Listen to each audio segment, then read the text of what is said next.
Hello, and thanks for joining Southeast Speaks, a work of the Southeast Institute of Biblical Studies. Once a week, we meet with students, faculty, alumni, and friends who support the work of training gospel preachers. Enjoy today's discussion, and be sure to like, share, and subscribe. Hi, this is Southeast Speaks, a work of the Southeast Institute of Biblical Studies, and I am here today with Jeff Archey. Jeff, hi. Greg, good to be with you. Thanks for letting me come on for a little bit. Oh, so glad to have you today. We're here at the 47th annual lectureship here at the Southeast Institute of Biblical Studies, and you have been a visitor here for quite some time. Yeah, when I've been able to come from time to time, I would always come up, usually for a day, try to catch some lectures and all. And of course, now with my work at International Gospel Hour, I can come up and share our work through the exhibits that we do and everything. And folks have been very receptive, and the brethren here at Carnes, the elders, are supportive of our work as well. And so we appreciate the relationship that we have and the fellowship we have in Christ. Wonderful. And we're so glad to have you here and have your booth here. I know a lot of folks have been traveling by there. How's that going? It's doing well. A lot of people have picked up quite a few things. It's amazing when you put candy out there, that seems to go quick. Candies and pens. Right. But anyway, folks seem to come by, and we love to share a lot of free things. I bring up a lot of different material from other folks. I have some very special tracts by the late Curtis Cates that his son Dan shared with me, so I share those. And then some work from the Williamses brothers, Ron and Don Williams, and the work they do in grief. And so if I'm traveling somewhere where they are not, that kind of helps other people learn about their work and what they do. Mm-hmm. And then they learn about our work. Did you know we have been on the air somewhere in the world for 88 years? Wow. The best we can find out in our research, we're the longest running radio program of Churches of Christ. And we're over the air. We're online. We're in Guam. I tell people I preach every Sunday morning in the Cayman Islands and never leave the house. American Samoa, through our podcast options, uploading our program through the podcast platforms. We're throughout the world. We were amazed at the response in Brazil and of all the places we follow up. We've currently entered into the TV market with our YouTube channel. And then we're also in the Huntsville, Alabama market, Knoxville market here on 8.2 WVLT, my VLT. And then coming up, we're going into Northeast Mississippi. So we're grateful for the doors the Lord has opened and thankful to be a part of the work. That's wonderful. What does it take for you to get into a new TV market or a new area as you enter into one? Well, we were blessed in the fact that our friends at Good News Today, Mark Teskey, Mark introduced me to a group called Lighthouse Media Group. And they were able, a gentleman by the name of Eric Lau works with Mark and helps Mark in getting into markets. And he gave me some good advice as well. Mark introduced us a couple of years ago in pre-COVID days, which feel like an eternity. And so got to talking with him. And then also, too, sometimes right place, right time. Mark had 2 slots in Mississippi on the Channel 4.2 there, WCBI. And Mark said, hey, listen, I'm re-airing Good News Today at 7:30 and 8:30. Do you want one of the slots? So we worked it out through Eric to get that slot. That one kind of fell in our lap a little bit. And then I look at areas. I wanted to look at the Huntsville market and then also to the Knoxville market due to the brethren throughout East Tennessee that are very gracious to us and all. And so looked at that. And I'm looking, Greg, at going into markets where there's very little television of Churches of Christ. Mm-hmm. I want to try something. Television is brand new for us. We are radio, work through podcast and online and everything.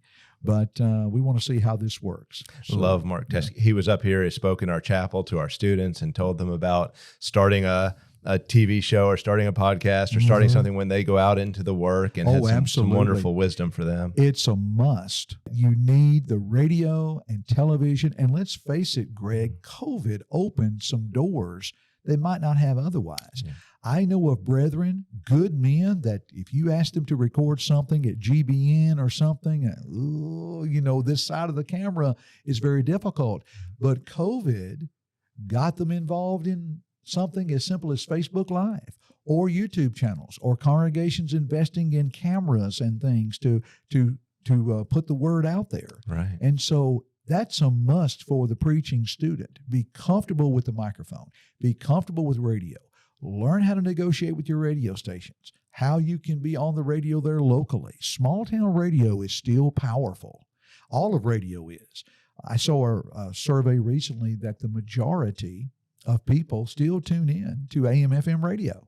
You've got the Sirius XM offers, you've got podcast options and different things, but people still tune in. That's why we've started to train our men here as part of the classes. Now they have an option rather than writing one of their bulletin articles or as a part of a class, as one of their assignments, they can do a podcast or they can do a devotional or they can do a sermon online. And so we're really beginning to work that into the curriculum as well. Sure, and it's as simple as this. You preach a sermon on Sunday. Okay, don't reinvent the wheel. Condense it down or take one point, and there's your radio broadcast. We can use it in so many different ways. But it's very exciting to be in radio, television, and that part of mass media. Grateful for my years in local work, because had I not had those years, I could not experience what I am experiencing today from the experience there, and we were able to do that. And so that's something that's very special. That, for example, here at Southeast, it's a great opportunity to give that preaching student a well-rounded opportunity. And I know you all are affording that. You need TV, you need radio, you need a variety of things. And so I know that you all here with Will's leadership, you look and if you ever stand still, you're going to get run over. You've got to tweak things and you've got to work things as how we can serve and what we can do. Yeah. And you do that well here at Southeast. Thank you. I think everybody knows Jeff Archey, but why don't you tell us? I'm sorry, folks. Tell us a little bit about you. Well, I live in Cleveland, Tennessee with my beloved bride, Renita. Been preaching the gospel over 35 years. I'm a native of Nashville. Grew up close to a little town called Fairview on the edge of Davidson County. And we've lived in Cleveland nearly 20 years. A lot of that time was my labors at the East Side congregation. And, of course, I do all of my work with International Gospel Hour there at home. We call that the Extension Office. But I serve under the oversight of the elders at West Fayetteville, Church of Christ in Fayetteville, Tennessee. And they do a great work for us, and they help us tremendously. And so I've been working with International Gospel Hour since 2020, followed Jody Apple, whom I know is well known by East Tennessee School of Preaching alum and Southeast alum. And so Jody left a good table for me and was very helpful, still is. We still touch base from time to time. And so, again, native of Nashville, attended Freed Hardeman, attended Lipscomb, went to a couple of schools of preaching, product of a night school of preaching. So school of preachings are very dear to me. What do you think the place of the School of Preaching? I mean, tell us a little bit more about that. I mean, you've experienced it. You travel around. You go to a lot of schools of preaching, lectureships, and you go certainly, travel to the universities. And just tell me about, Christian education in general and also the place of the School of Preaching, in your opinion. Well, everybody has to make their own call, Greg. There may be a young man that's getting out of high school and he says, I'd like to go to Freed Hardeman. That's fine. Some will get out of high school and say, well, I think I'll look at one of the schools of preaching. And the direction is going the same way. We're all striving to serve and to help one another. I think schools of preaching serve a great purpose. We know that schools of preaching began to encourage men to preach. And a lot of times it would be individuals who, for a number of years, worked in the secular world, faithful to the Lord, served their local congregations, but they desired to preach. But by then, to go to a college for 4 years would be a challenge. And so we find where the schools of preaching began to help. And where the schools of preaching came forward to serve for that purpose. And when you look at, for example, being here at Southeast, let's go back and look at the history of the East Tennessee School of Preaching and Missions in the 60s, how it began, what it did, and going into the 70s, the planning, and then going into the 70s and the men that they trained. And schools of preaching have a focus and an acceleration that, yes, you work hard, yes, you're diligent, but that is your full-time labor. And it has that acceleration to where men can be trained, and then when congregations get them, they know these men have been trained, they're ready, one thing that I am encouraged by is when young men can still have that preaching experience while they are in school here. And that helps congregations. And it seems like here lately, a lot of congregations are in the interim with preachers or looking for someone, very well could open another door.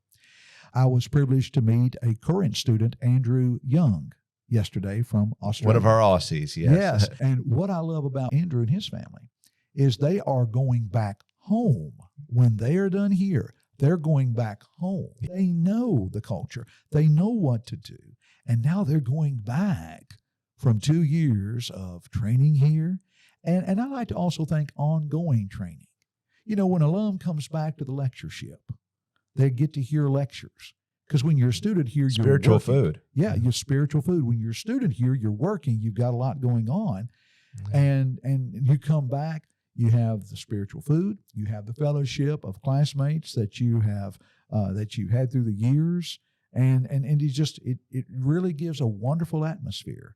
The singing Sunday night took the roof off. Yes. And the singing even last evening, which Roger Carter, a current student, had to sing it. Awesome job. Yes.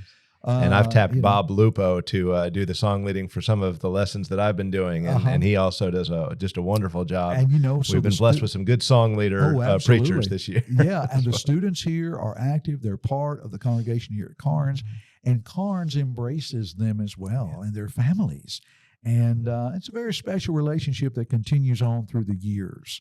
And so schools of preaching have that uniqueness, that very special bond that you're thankful for, and you want to build on that. And you all do a good work here at Southeast. Oh, thank you so much. Appreciate that very much. Tell us what's next for you. What market are you looking to get into, or are you at steady state for right now? Well, right now, I like to call this the 1 Corinthians 3, 6 through 9. We've planted and watered now. We want to allow God to give the increase. And so as far as right now, looking at other options, but we're at that pace in our work where it's time to stop. It's time to water. It's time to root. Let's get the roots going, and then let's see where we can move from there. You can do too much and not be able to manage it, and then you really struggle. And that's something that, students with the great zeal, it's good, but focus on what you can, get it rooted, and to borrow the words of an old Travis Tritt song, I do my best and then I left it alone and I hope it's doing all right. Well, sometimes you have to just stop and say, let's root this. We want to get our TV rooted good before we go into other markets. And so, we're taking this little by little. And I find that our theme verse or chapter at International Gospel Hour is Luke 14. I have to sit down and count the cost of the tower and see if I can finish that tower. And so that's important. So that's what we're looking at. And so we encourage folks, tune in and follow us wherever you can. If you're online, follow us, internationalgospelhour.com, Facebook, internet, and, drop us a line. Like a true salesman, I was about to say, go ahead and make a shameless plug, but you beat me to it. But we're going to have a lot of fun. Greg, I've got to say this, and I know you're handling the time here and all, and you can cut this if you'd like. But thank you for the work that you do. We know Will is the director, but you have an important part here. You carry forth your part well. Dale carries forth his part well. Everybody has their part here, that it blends together as a beautiful piece of pie, and you let people do their work. You have in your heart, as a student here, a graduate here, and you've got the root here. You're able to answer every question that, of a curiosity of a student that's coming or whatever. You do a good work, and Southeast continues to press onward. It's a joy to come up here and to be a part of you all and to assist you all in any way. Well, thank you so much for that. Completely unsolicited. I'll give you your check later. Oh, that's fine. Things are are clicking well at the school. The students are fantastic. They really are. Don't let them find out I said that, but they're doing a great job, and they really take their academics seriously, but they're, spiritually minded individuals as well. And so we think it's a good school, and we hope that others will think so too, and join us here in this work. Well, it's a great opportunity, good people, and you all keep up the good work. It's great to be with you today. And you do such a great work. We thank you for it, and may God bless that work richly. Well, thank you, Greg. All right. Thank you for joining us today on Southeast Speaks, and we hope that you have a blessed day.